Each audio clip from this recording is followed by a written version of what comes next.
Hello दोस्तों, स्वागत है आप सभी का मेरे YouTube चैनल स्टडी विद ओम में। आज मैं आप सभी के लिए लेकर आया हूं बाल विकास एवं शिक्षण शास्त्र के 30 महत्वपूर्ण प्रश्न, जो आपके सीटेट सीडीपी का प्रश्न है और यह 2026 में होने वाला है। तो आप वीडियो को लास्ट तक जरूर देखिएगा, क्योंकि आपका पेपर सितंबर में होने वाला है। तो आप इन सभी प्रश्नों को समझकर याद कर लीजिए, ताकि इन प्रश्नों को आप परीक्षा हाल में आसानी से कर सकें।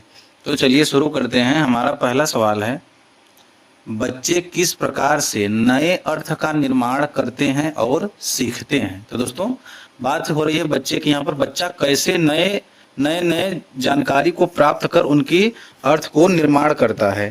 तो ऑप्शन को देखते हैं, शिक्षक द्वारा दी गई व्याख्याओं के माध्यम से। ठीक है। अगला ऑप्शन है पुरस्कार और दंड के माध्यम से। तीसरा ऑप्शन है सक्रिय अन्वेषण, खोज, चर्चा और अनुभवों के माध्यम से। और चौथा ऑप्शन है पाठ्य पुस्तकों को बार बार रखने से। तो दोस्तों, ये तो बिल्कुल भी नहीं होगा। और आप पहला ऑप्शन देखते हैं, शिक्षकों द्वारा दी गई व्याख्या के माध्यम से, ये भी नहीं होगा। पुरस्कार और दंड के डर से, ये तो बिल्कुल भी नहीं होगा। तो इसका सी ऑप्शन सही हो जाएगा, सक्रिय अन्वेषण। ठीक है। तो दोस्तों, सक्रिय अन्वेषण या बच्चा खोज के माध्यम से और चर्चा करके और उन चर्चाओं से, अनुभव के माध्यम से बच्चा नए अर्थ का निर्माण कर सकता है। तो इस प्रश्न का सी ऑप्शन सही हो जाएगा। अगला प्रश्न देखते हैं दोस्तों। अगला प्रश्न है हमारा, हार्वर्ड गार्डनर के बहुबुद्धि सिद्धांत के अनुसार वह व्यक्ति जो सभी प्रकार के पशुओं, खनिजों और पेड़ पौधों की पहचान और वर्गीकरण कर सकता है, उसमें कौन सी बुद्धि होती है। तो दोस्तों, हार्वर्ड गार्डनर के बहुबुद्धि सिद्धांत का कथन है कि व्यक्ति जो, यानी कि इस बात हो रही है, जो पर्यावरण के ज्यादा करीब रहता है, तो उसकी बुद्धि कैसी होती है। तो ऑप्शन है भाषाई बुद्धि, प्राकृतिक बुद्धि, स्थानिक बुद्धि या तार्किक गणितीय बुद्धि। तो हमने बात अभी बताया दोस्तों कि बहुबुद्धि का सिद्धांत क्या कहता है हार्वर्ड गार्डनर का, कि जो व्यक्ति पर्यावरण के ज्यादा करीब रहता है तो उसकी बुद्धि कैसी हो जाती है। तो उसकी बुद्धि होती है दोस्तों प्राकृतिक बुद्धि हो जाती है। ठीक है। तो इस प्रश्न का बी ऑप्शन सही हो जाएगा। आगे बढ़ते हैं। प्रश्न है हमारा, समीपस्थ विकास क्षेत्र zone of proximal development ZPD की अवधारणा किसके द्वारा दी गई है। दोस्तों, सबसे पहले हम जेडपीडी के बारे में जानेंगे।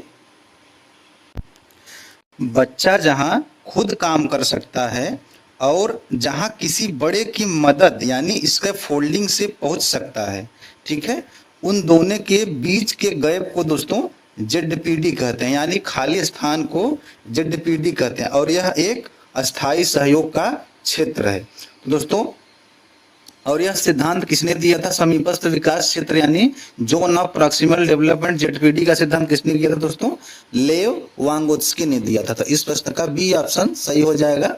आगे बढ़ते हैं दोस्तों। अगला प्रश्न है हमारा,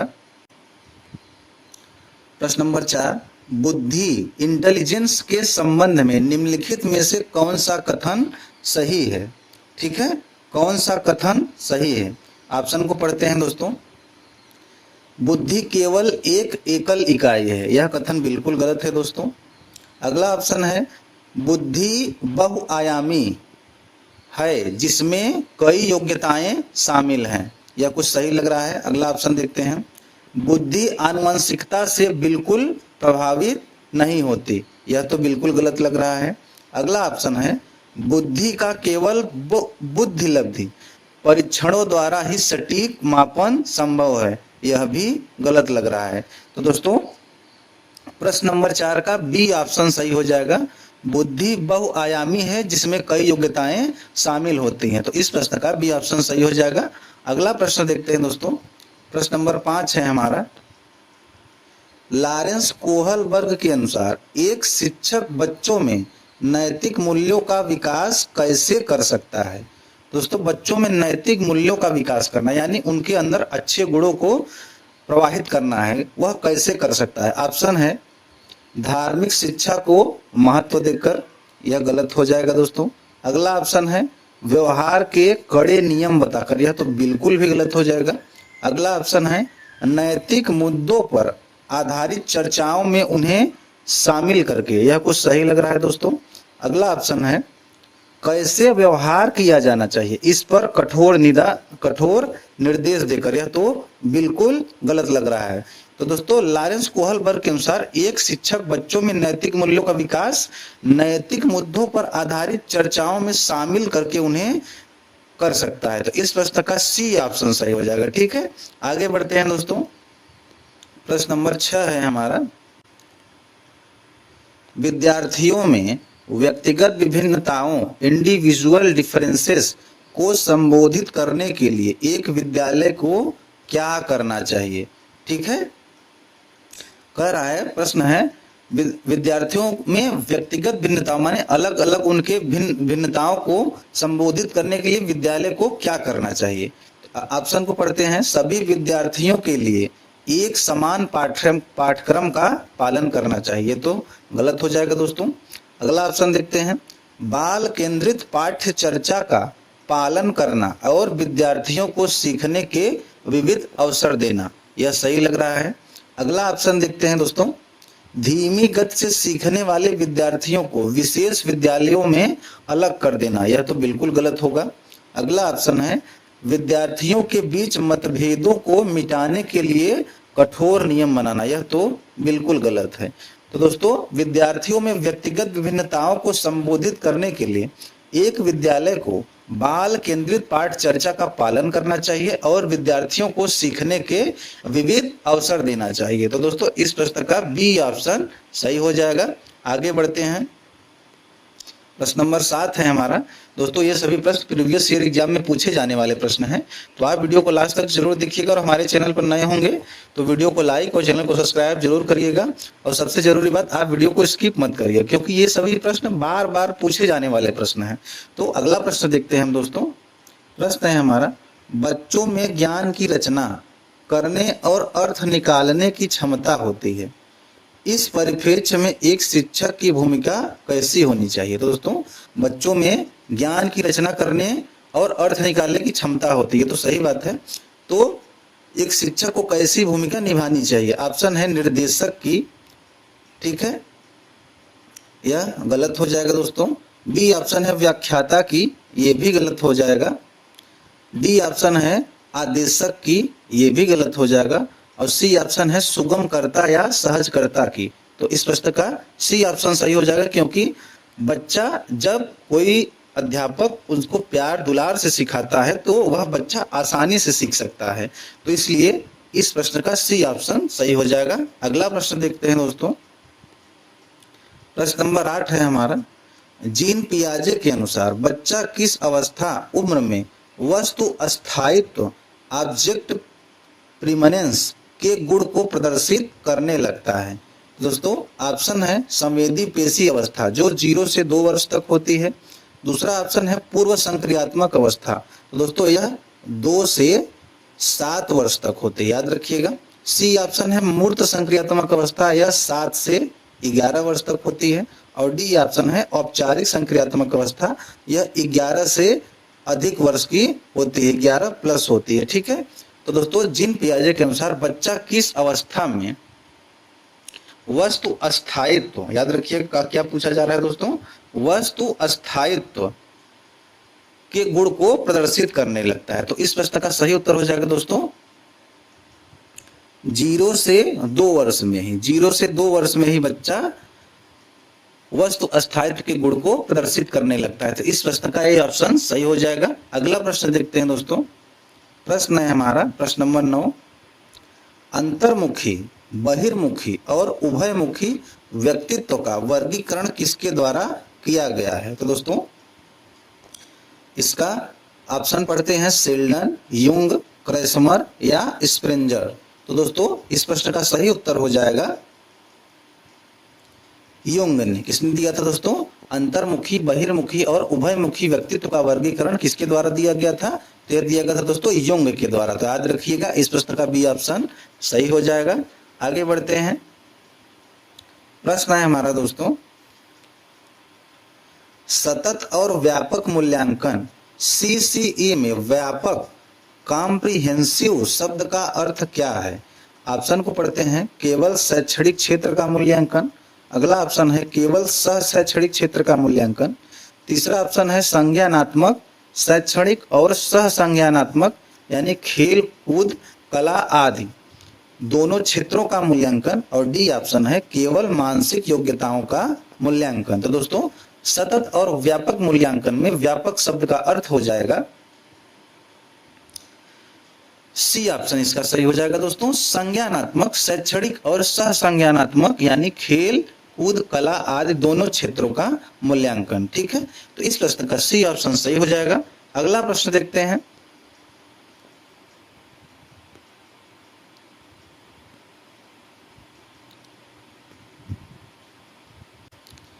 अगला प्रश्न है हमारा, जीन पियाजे के अनुसार विशिष्ट मनोवैज्ञानिक संरचनाओं मानसिक संरचनाओं को क्या कहा जाता है। तो दोस्तों विशिष्ट मनोवैज्ञानिक संरचनाओं की बात हो रही है यहाँ पे, या मानसिक संरचना भी कह सकते हैं। तो क्या कहते हैं? तो ऑप्शन है मानसिक उपकरण, स्कीमा, प्रतिमान या मानसिक प्रारूप। तो दोस्तों जीन पियाजे के अनुसार विशिष्ट मनोवैज्ञानिक संरचनाओं मानसिक संरचनाओं को क्या कहा जाता है? तो दोस्तों इसको कहा जाता है स्कीमा। ठीक है, क्या कहा जाता है? स्कीमा। और सबसे आइए जान लेते हैं स्कीमा किसको कहते हैं, ध्यान से सुनिएगा। तो दोस्तों पियाजे के अनुसार स्कीमा दिमाग में सूचनाओं के छोटे छोटे पैकेट या मानसिक संरचनाएं होती हैं। जब हम किसी चीज को देखते हैं तो उसकी जो छवि हमारे दिमाग में बनती है उसे स्कीमा कहते हैं। ठीक है, तो इस प्रश्न का बी ऑप्शन सही हो जाएगा। आगे बढ़ते हैं दोस्तों। प्रश्न नंबर 12 है हमारा, कक्षा में लैंगिक रूढ़िवादिता, जेंडर स्टेरियोटाइपिंग और भेदभाव को कम करने के लिए एक शिक्षक को क्या करना चाहिए? ठीक है, लैंगिक भेदभाव यानी लड़का और लड़की में भेदभाव को कम करने के लिए एक शिक्षक को क्या करना चाहिए? ऑप्शन है लड़के और लड़कियों के बैठने की अलग अलग व्यवस्था करना, यह बिल्कुल गलत है। अगला ऑप्शन है पारंपरिक लैंगिक भूमिकाओं को बढ़ावा देना, यह भी गलत है।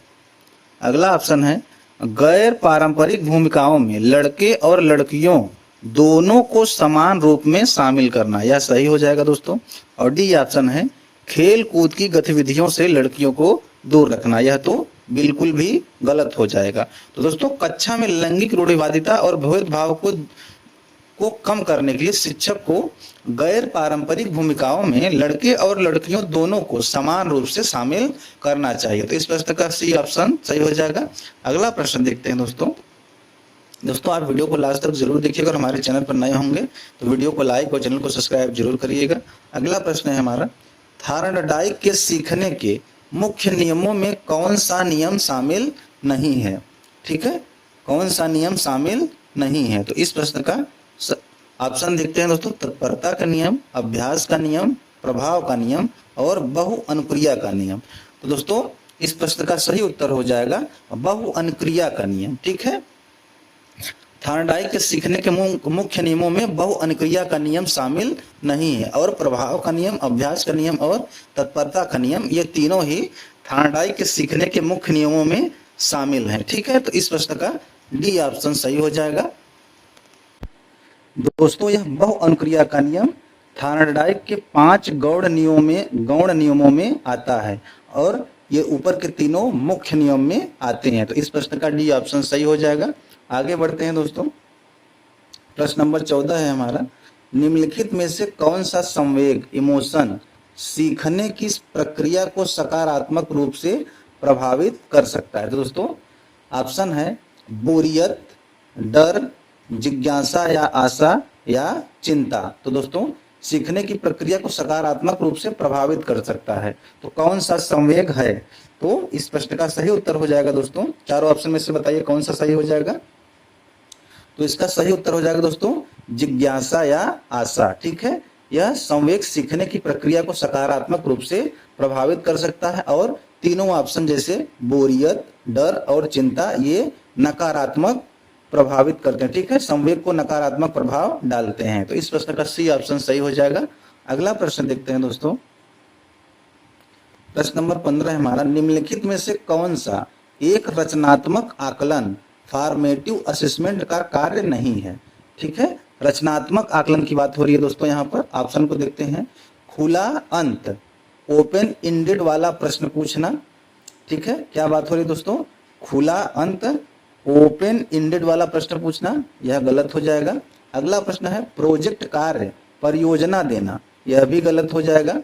अगला ऑप्शन है विद्यार्थियों का आकलन करना, यह भी गलत हो जाएगा। और ये देखते हैं योग्यता के आधार पर विद्यार्थियों का समूहीकरण या वर्गीकरण करना, तो यह रचनात्मक आकलन का कार्य नहीं है, ठीक है। तो डी ऑप्शन इसका गलत हो जाएगा दोस्तों। बाकी तीनों ऑप्शन सही है, सॉरी तीनों ऑप्शन इसके क्या है सही। खुला अंत वाला प्रश्न पूछना ये भी सही है, प्रोजेक्ट कार्य परियोजना देना ये भी सही है, और विद्यार्थियों का अवलोकन करना ये भी सही है। लेकिन योग्यता के आधार पर विद्यार्थियों का समूहीकरण या वर्गीकरण करना यह बिल्कुल ही गलत है। तो इस प्रश्न का डी ऑप्शन सही हो जाएगा। अगला प्रश्न देखते हैं दोस्तों, प्रश्न नंबर 16 है हमारा, अधिगम अक्षमता डिसलेक्सिया मुख्य रूप से किससे संबंधित है। तो दोस्तों डिसलेक्सिया की बात हो रही है यहाँ पे। तो ऑप्शन को देखते हैं, पढ़ने की अक्षमता से, लिखने की अक्षमता से, गणती गणना की अक्षमता से, या व्यवहार संबंधी अक्षमता से। तो दोस्तों डिसलेक्सिया संबंधित हो जाएगा पढ़ने की क्षमता से, यानी कि जो आदमी पढ़ नहीं सकता, ठीक, पढ़ने में कठिनाई होती है, उसका संबंध डिसलेक्सिया से होता है। तो इस प्रश्न का ए ऑप्शन सही हो जाएगा। अगला प्रश्न देखते हैं दोस्तों। आप वीडियो को लास्ट तक जरूर देखिएगा, और हमारे चैनल पर नए होंगे तो वीडियो को लाइक और चैनल को सब्सक्राइब जरूर करिएगा, क्योंकि ये सभी प्रश्न दोस्तों बार बार परीक्षा में पूछे जाने वाले प्रश्न हैं। तो आप वीडियो को जरूर पूरा देखिएगा, तभी आप परीक्षा हाल में इन सभी प्रश्नों को आसानी से हल कर पाएंगे। अगला प्रश्न देखते हैं। प्रश्न है हमारा, विकास का सिरा पदाभिमुख दिशा सिद्धांत किस बात की व्याख्या करता है कि विकास इस प्रकार आगे बढ़ता है। दोस्तों सिरा पदाभिमुख दिशा की बात हो रही है, सिरा पदाभिमुख दिशा सिद्धांत की बात हो रही है। तो यह ऑप्शन को पढ़ते हैं, सिर से पैर की ओर, ग्रामीण से शहरी क्षेत्रों की ओर, सामान्य से विशिष्ट कार्यों की ओर, और केंद्र से बाहर अधोमुखी की ओर। तो दोस्तों सिरा पदाभिमुख दिशा सिद्धांत यह किस विकास की ओर संकेत कर रहा है। तो यह संकेत कर रहा है दोस्तों सिर से पैर की ओर, ठीक है। बच्चों में विकास कैसे होता है दोस्तों, सिर से पैर की ओर होता है। तो इस प्रश्न का ए ऑप्शन सही हो जाएगा। अगला प्रश्न है हमारा, अल्बर्ट बंडूरा के सामाजिक अधिगम सिद्धांत के अनुसार बच्चों के सीखने का मुख्य माध्यम क्या है। तो दोस्तों सामाजिक अधिगम सिद्धांत की बात हो रही है, जिसने किसने दिया था सामाजिक, इसमें दो प्रश्न बन जाएंगे दोस्तों। सामाजिक अधिगम सिद्धांत किसने दिया था, तो अल्बर्ट बंडूरा ने दिया था, ठीक है, याद रखिएगा। तो सामाजिक अधिगम सिद्धांत के अनुसार बच्चों को सीखने का मुख्य माध्यम क्या है। ऑप्शन है पुरस्कार और दंड, दूसरा ऑप्शन है शास्त्रीय अनुबंधन, तीसरा ऑप्शन है अवलोकन, नकल या प्रतिरूपण, और चौथा ऑप्शन है अंतर्दृष्टि या सूझ का सिद्धांत। तो दोस्तों इस प्रश्न का सही उत्तर हो जाएगा, अल्बर्ट बंडूरा के सामाजिक अधिगम सिद्धांत के अनुसार बच्चों के सीखने का मुख्य माध्यम क्या है। तो इस प्रश्न का सी ऑप्शन सही हो जाएगा दोस्तों, अवलोकन, नकल या प्रतिरूपण, ठीक है। तो इस प्रश्न का सी ऑप्शन सही हो जाएगा। दोस्तों इन सभी प्रश्नों को आप याद कर लीजिए, ठीक है, समझ कर याद कर लीजिए, ताकि आप अपनी परीक्षा हाल में आसानी से हल कर पाए। अगला ऑप्शन है, समावेशी शिक्षा इंक्लूसिव एजुकेशन मानती है कि हमें डैश को डैश के अनुरूप बदलना चाहिए, ठीक है, डैश को डैश के अनुरूप बदलना चाहिए। तो इस ऑप्शन को देखते हैं, व्यवस्था या बच्चे, व्यवस्था को बच्चे के अनुरूप, बच्चे या व्यवस्था, परिवेश या परिवार, बच्चे या परिवेश। तो दोस्तों समावेशी शिक्षा मानते हैं कि हमें डैश को डैश के अनुरूप बदलना चाहिए, यानी कि यहाँ पे खाली स्थान है दोस्तों, हमें डैश फिर डैश है, यानी हमें लिखा है डैश को, यहाँ लिखा है को, और फिर डैश के अनुरूप बदलना चाहिए। तो इसमें क्या भरा जाएगा, यह खाली स्थान की बात हो रही है दोस्तों। तो इसमें क्या भरा जाएगा, तो इसमें भरा जाएगा दोस्तों व्यवस्था और बच्चे, यानी कि समावेशी शिक्षा मानती है कि हमें व्यवस्था, यहाँ क्या भरा जाएगा दोस्तों, व्यवस्था भरा जाएगा, याद रखिएगा। और यहाँ क्या भरा जाएगा, बच्चे, क्या भरा जाएगा दोस्तों, बच्चे भरा जाएगा। समावेशी शिक्षा मानती है कि हमें व्यवस्था को बच्चे के अनुरूप बदलना चाहिए। तो इस प्रश्न का ए ऑप्शन सही हो जाएगा। ठीक है, अगला प्रश्न देखते हैं दोस्तों। प्रश्न है हमारा, बाल केंद्रित शिक्षा चाइल्ड सेंटर्ड एजुकेशन का वास्तविक अर्थ क्या है। दोस्तों यहाँ बाल केंद्रित शिक्षा की बात हो रही है। ऑप्शन को पढ़ते हैं, बच्चों को केवल नैतिक ज्ञान देना। ठीक है, यह गलत बात है। अगला प्रश्न है, बच्चों को पूरी तरह से स्वतंत्र छोड़ देना जहां शिक्षक की कोई भूमिका न हो। ठीक है, तो यह भी गलत हो जाएगा, स्वतंत्र नहीं छोड़ना है बच्चों को। अगला ऑप्शन है, बच्चों के अनुभवों, उनकी आवाज और उनकी सक्रिय भागीदारी को प्राथमिकता देना, यह सही हो जाएगा। डी ऑप्शन को देखते हैं, शिक्षक द्वारा दिए गए निर्देशों का हूबहू पालन करना, तो यह भी गलत हो जाएगा। दोस्तों बाल केंद्रित शिक्षा का वास्तविक अर्थ क्या हो जाएगा, बच्चों के अनुभवों, उनकी आवाज और उनकी सक्रिय भागीदारी को प्राथमिकता देना। ठीक है, तो इस प्रश्न का सी ऑप्शन सही है। अगला प्रश्न देखते हैं दोस्तों, प्रश्न नंबर 21 है हमारा, प्रगतिशील शिक्षा के संदर्भ में निम्नलिखित में से कौन सा कथन सत्य है। ऑप्शन है, कक्षा में प्रजातंत्र का कोई स्थान नहीं होता। ठीक है, क्या कह रहा है दोस्तों, कक्षा में प्रजातंत्र का कोई स्थान नहीं होता, यह कथन गलत है। ठीक है, अगला ऑप्शन है, विद्यार्थियों को स्वयं ही सामाजिक समस्याओं को सुलझाने में सक्षम होना चाहिए, यह कुछ हद तक सही लग रहा है। आगे देखते हैं दोस्तों अगला ऑप्शन। अगला ऑप्शन है, जिज्ञासा विद्यार्थियों के स्वभाव में अंतर्निहित नहीं होती, यह भी गलत है। और डी ऑप्शन है, कक्षा मुख्य रूप से शिक्षक केंद्रित होनी चाहिए, तो यह तो बिल्कुल भी गलत है दोस्तों। कक्षा मुख्य रूप से बाल केंद्रित होनी चाहिए। कैसी बाल केंद्रित होनी चाहिए कक्षा। तो दोस्तों इस प्रश्न का सही उत्तर हो जाएगा दोस्तों बी ऑप्शन, विद्यार्थियों में स्वयं ही सामाजिक समस्याओं को सुलझाने में सक्षम होना चाहिए। ठीक है, तो इस प्रश्न का बी ऑप्शन सही हो जाएगा।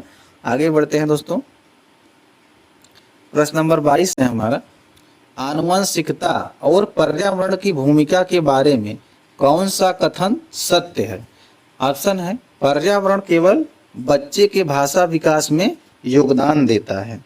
ठीक है, यह गलत हो जाएगा दोस्तों। अगला ऑप्शन है, विकास के कुछ पहलू आनुवंशिकता से और कुछ अन्य पर्यावरण से अधिक प्रभावित होते हैं। ठीक है, यहाँ आनुवंशिकता और पर्यावरण की बात हो रही है दोस्तों, तो यह बी ऑप्शन को सही लग रहा है। अगला प्रश्न देखते हैं दोस्तों, सीखने और प्रदर्शन करने की क्षमता पूरी तरह जीन द्वारा तय होती है, यह गलत हो जाएगा दोस्तों। अगला ऑप्शन है, अच्छी देखभाल और पौष्टिक आहार किसी भी जन्मजात विकार को पूरी तरह दूर कर सकता है, तो यह तो बिल्कुल भी गलत है। तो इसका बी ऑप्शन सही हो जाएगा दोस्तों, आनुवंशिकता और पर्यावरण की भूमिका के बारे में विकास के कुछ पहलू आनुवंशिकता से और कुछ अन्य पर्यावरण से अधिक प्रभावी होते हैं, यही सत्य है। तो इस प्रश्न का बी ऑप्शन सही हो जाएगा। अगला प्रश्न देखते हैं दोस्तों, प्रश्न नंबर 23 है हमारा, जब एक बच्चा किसी कार्य को लगातार करते हुए बोर या उबाऊ महसूस होने लगता है, तो यह किस बात का संकेत है। दोस्तों हम ही जैसे कार्य करते हैं, कुछ कार्य करने लगते हैं तो हमें उबन जैसी होने लगती है, तो यहाँ बच्चे की बात हो रही है, तो बच्चा क्या करने, किस बात की ओर संकेत कर रहा है।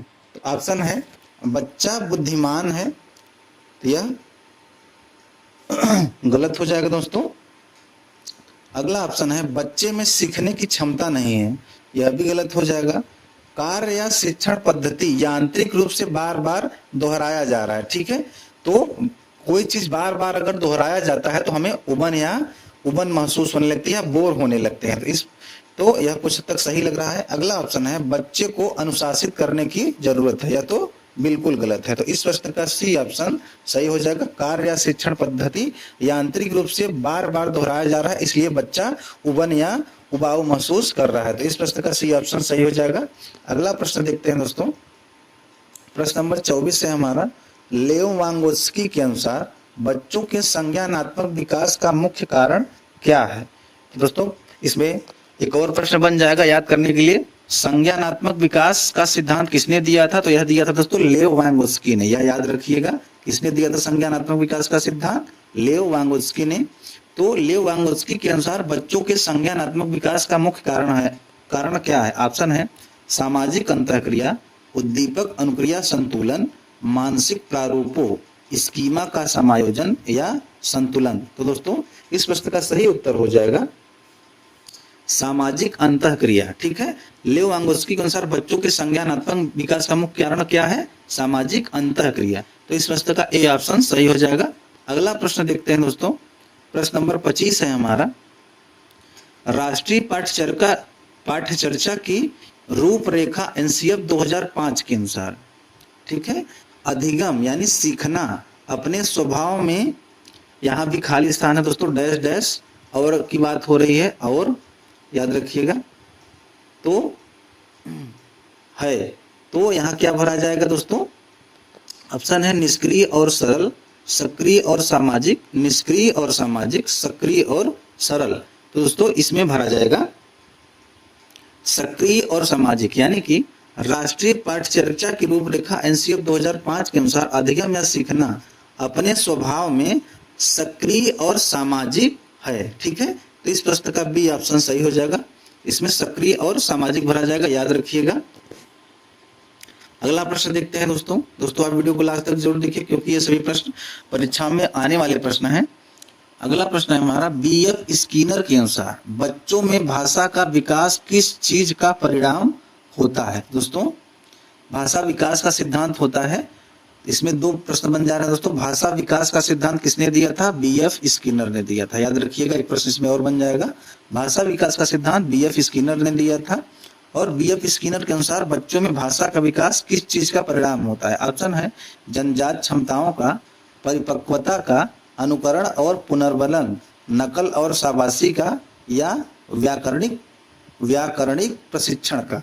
तो दोस्तों इस प्रश्न का सही उत्तर हो जाएगा, याद क्या होगा जो दोस्तों इस प्रश्न का सही उत्तर? अनुकरण और पुनर्बलन, नकल और शाबाशी का। इस प्रश्न का सी ऑप्शन सही हो जाएगा। भाषा विकास किस चीज का परिणाम है? तो दोस्तों अनुकरण और पुनर्बलन, नकल और शाबाशी का परिणाम है भाषा का विकास। तो इस प्रश्न का सी ऑप्शन सही हो जाएगा। अगला प्रश्न देखते हैं दोस्तों, प्रश्न नंबर 27 है हमारा, सृजनात्मकता क्रिएटिविटी का संबंध मुख्य रूप से किस प्रकार के चिंतन से होता है? तो दोस्तों यहाँ नए नए चीजों के निर्माण करना ही सृजनात्मकता कहलाता है। तो इसका संबंध मुख्य रूप से किस प्रकार के चिंतन से संबंधित है? अभिसारी चिंतन, अपसारी चिंतन, आत्म केंद्रित चिंतन, या स्मृति आधारित चिंतन। तो दोस्तों इस प्रश्न का सही उत्तर हो जाएगा दोस्तों अपसारी चिंतन। ठीक है, यानी चिंतन जितना विस्तृत होगा उतना ही हम अलग अलग चीजों का निर्माण अपने दिमाग के द्वारा कर सकते हैं, अपने बुद्धि के द्वारा कर सकते हैं। तो इस प्रश्न का बी ऑप्शन सही हो जाएगा। अगला प्रश्न देखते हैं दोस्तों, प्रश्न नंबर 28 है हमारा, बच्चों के सीखने की प्रक्रिया में त्रुटियों गलतियों की क्या भूमिका होती है? तो दोस्तों बच्चा जब सीखने लगता है तो उसमें कुछ त्रुटियां होती हैं, तो उनकी क्या भूमिका होती है, यही इस प्रश्न में बात हो रही है।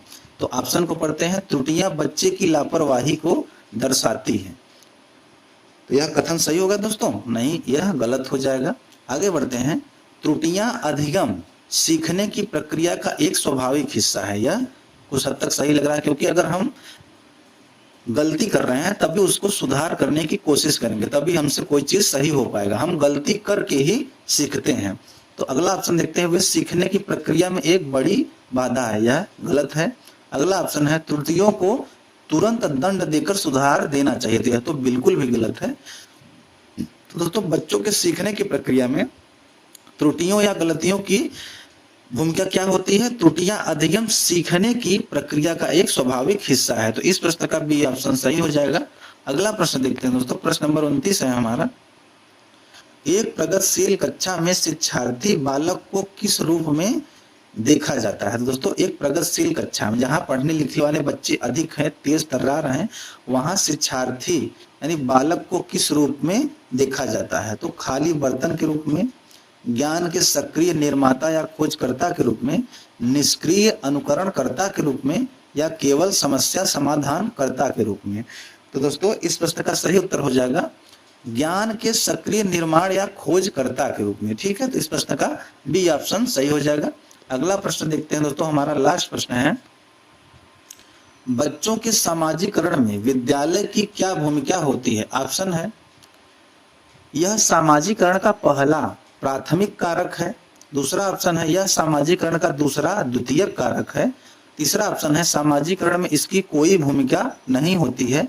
और चौथा ऑप्शन है, सामाजिकरण में इसकी बहुत कम महत्वपूर्ण भूमिका होती है। तो दोस्तों यहाँ बच्चों में सामाजिकरण में विद्यालय की भूमिका की बात हो रही है, तो इस प्रश्न का सही उत्तर हो जाएगा दोस्तों, यह सामाजिकरण का दूसरा या द्वितीय कारक है। ठीक है, तो दोस्तों सामाजिकरण की प्रक्रिया में परिवार बच्चे का पहला और प्राथमिक कारक होता है, जहां से वह संस्कार सीखता है। इसके बाद विद्यालय और मीडिया सामाजिकरण के दूसरे व द्वितीय कारक के रूप में भूमिका निभाते हैं। ठीक है, तो इस प्रश्न का बी ऑप्शन सही हो जाएगा। पहला कारक हो जाएगा दोस्तों परिवार और दूसरा कारक हो जाएगा विद्यालय। तो इस प्रश्न का बी ऑप्शन सही हो जाएगा। दोस्तों इसी के साथ हमारे 30 प्रश्न समाप्त होते हैं। इन 30 प्रश्नों में आपने कितना प्रश्न अपने मन से हल कर लिया वह कमेंट में हमें जरूर बताएं। ठीक है, और अपनी तैयारी को मजबूत करें। इसी के साथ आप सभी का दिन शुभ हो।